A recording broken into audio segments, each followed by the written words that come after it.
ప్రతిపక్షాలు గొంతు ఇవ్వాలి. ఏమో చంద్రబాబు గారు చెప్పేవారేమో, ఇవన్నీ తెలుగుదేశం నాయకులు చెప్పేవారేమో.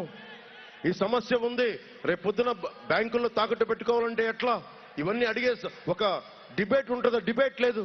ఏదైనా మాట్లాడితే ఇంట్లో కూర్చున్న ఆడవాళ్ళని తిడతారు, లేదంటే బెదిరిస్తారు. ఈ ప్రభుత్వం డబుల్ డి ప్రభుత్వం.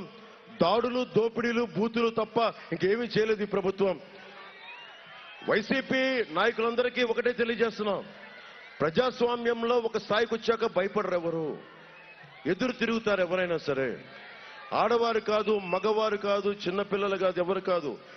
స్వేచ్ఛే ఈ దేశానికి పట్టుకోమ, వెన్నెముక. స్వేచ్ఛ, భద్రత. అరే నా దేశంలో నాకు స్వేచ్ఛ లేని కాడికి నేను ఎందుకు ఉండాలి ఈ దేశంలో?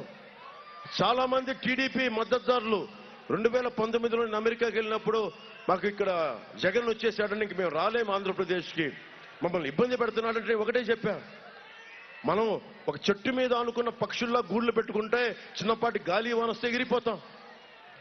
అలాగే ఏదైనా కూర్చోబెట్టి మనకు సంబంధం లేదంటే ఎగిరిపోతాం పక్షుల్లాగా.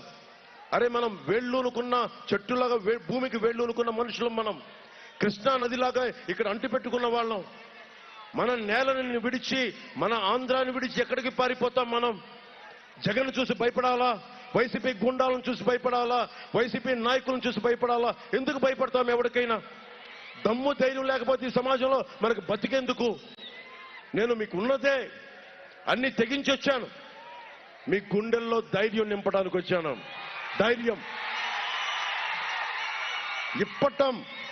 సభకి అనుమతిస్తే ఎంత దిగజారుడు ప్రభుత్వం అంటే, మనకు సభ కోసం స్థలం ఇచ్చినందుకు రైతుల్ని పొట్టగొట్టింది. రైతులు ఇళ్లు కూల్చేశారు. రోడ్డు అవసరం లేని కాడి చోట రోడ్లు కూల్చేశారు. ఎవరన్నా మాట్లాడితే బెదిరిస్తారు.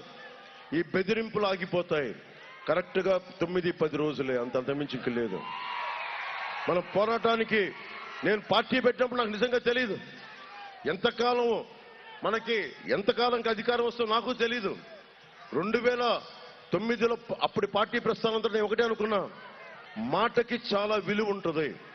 ఒకసారి మాటిస్తే ప్రాణాలు పోవాలి కానీ వెనక్కి తీసుకోకూడదు.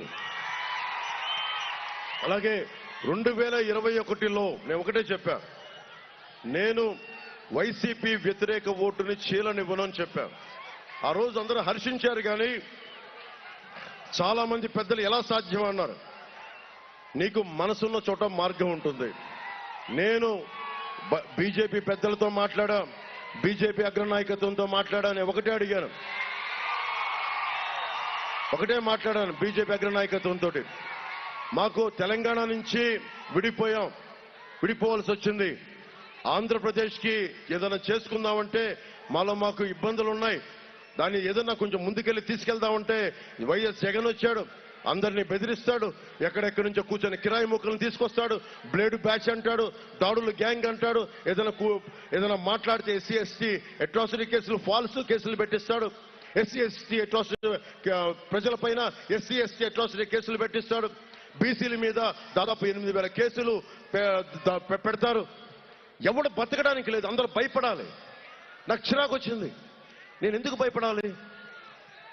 మాట్లాడితే వాళ్ళ కుటుంబంలోనే వాళ్ళ తాతగారి దగ్గర నుంచి పక్కనోడు